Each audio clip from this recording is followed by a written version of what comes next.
Hi, I'm David Ford. I'm Academic Dean and Assistant Professor of Theology and Ministry here at ABC, and I've been teaching and working here at ABC for just over 2 years now. So one of my favorite courses to teach at ABC is Revelation, and I teach that course both in the college and in PACE. In that course, we look at the different ways, the main ways that Revelation's been interpreted throughout Christian history, and there are four main ways.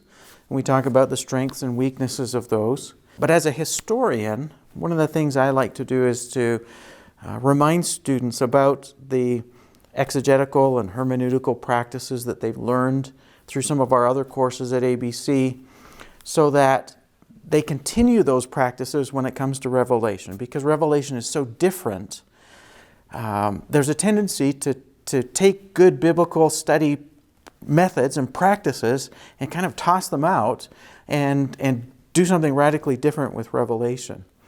But Revelation should be studied with the exact same tools that we would use for the Gospel of John or for Genesis. Some of the things that we look at are questions like, what if John's primary purpose in Revelation wasn't necessarily to talk about the end, but what if this is a pastoral letter?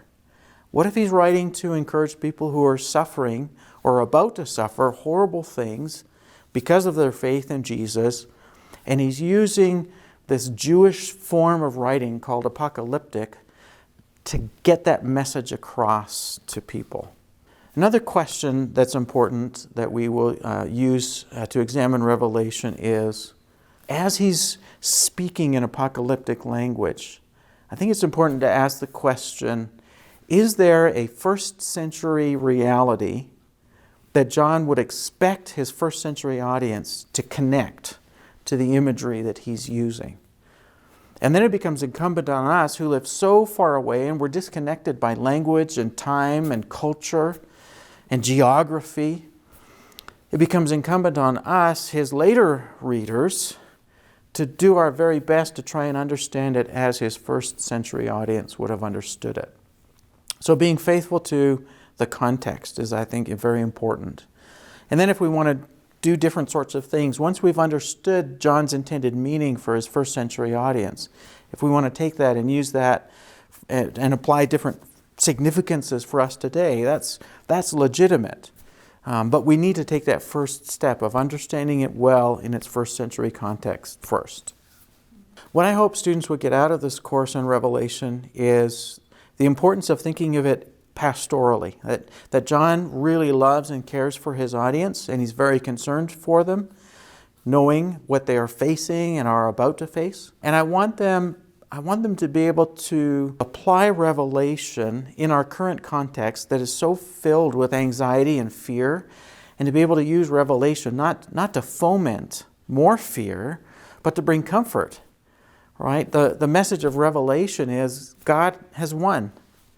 And as his people, we're on the winning side. And John wants his first century audience to make sure that they don't compromise that faith. They don't give in to the temptation to worship something lesser than God.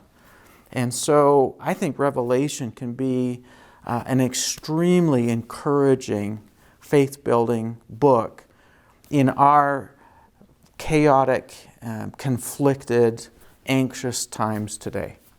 The biggest change in students who've taken this course is that they no longer fear it. A very common thing I get at the beginning of this course is, I've always avoided this book because I don't understand it. What I love to see is their understanding of John's intended meaning as that unfolds.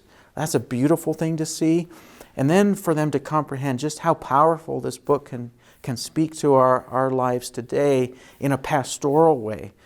Those two things are huge to watch happen in the students. One of the things that we will look at in this course is what do we bring to the text? Because we've all heard things about Revelation. Maybe we've read it and formed some of our own conclusions, and we bring that to our study of the text. So early on in the class, we will talk a little bit about What are our assumptions and our presuppositions? And we will lay them out and we'll share them with each other. And having consciously thought of those presuppositions or biases hopefully helps us be open to hearing revelation from a different perspective. And I find most students are really challenged. Their presuppositions, they find either are affirmed or not. And that means rethinking. How do we think about revelation? So it can be very challenging, especially if we've adopted a particular way of understanding revelation that isn't supported by an emphasis on the first century context.